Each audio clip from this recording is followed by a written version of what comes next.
Is there any better place to talk trash than a back alley in Toronto? I'm not talking about the kind of profanity you may see graffitied on these walls. I'm talking about the kind that litters the ground and the tons that end up in landfills every year. I know what you're thinking. Yeah, we've heard it all before. Give a hoot, don't pollute, don't trash our future.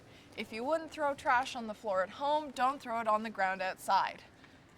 Unless you're a hoarder, where this is a legitimate form of interior decorating.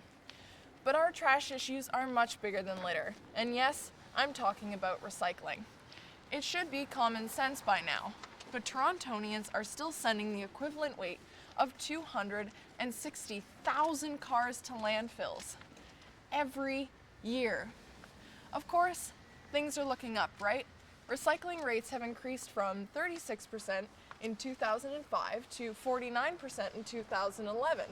Giant leap forward, am I right? Well, considering the fact that the goal was 60% in 2008 and 100% in 2012, it's more like a giant leap backward. Even with our current goal of 70%, we are failing miserably.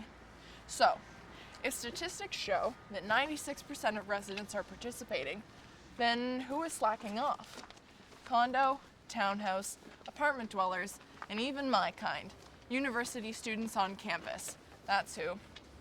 The garbage bins in my residence are full of recyclables, except for the diligently removed, returnable alcohol containers, which represent cash money to starving students.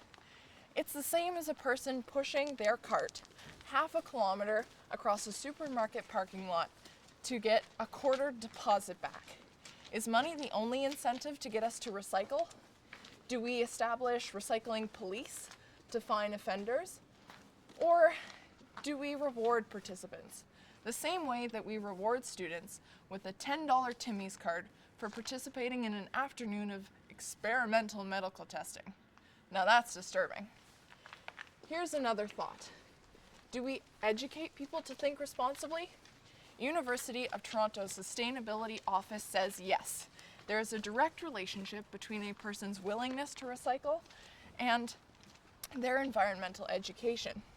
The younger the education begins, either at home or in school, the more likely a person is to recycle.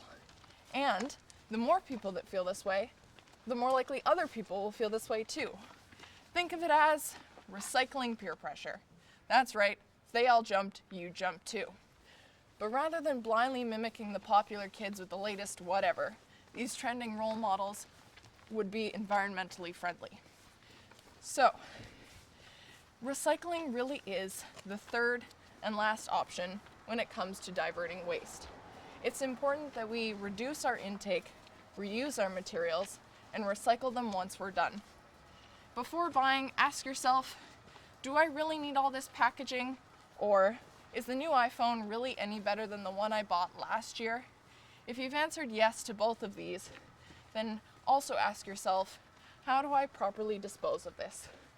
Recycling is one of the easiest things we can do to have an impact. If we can't do something so simple, how can we expect to accomplish anything?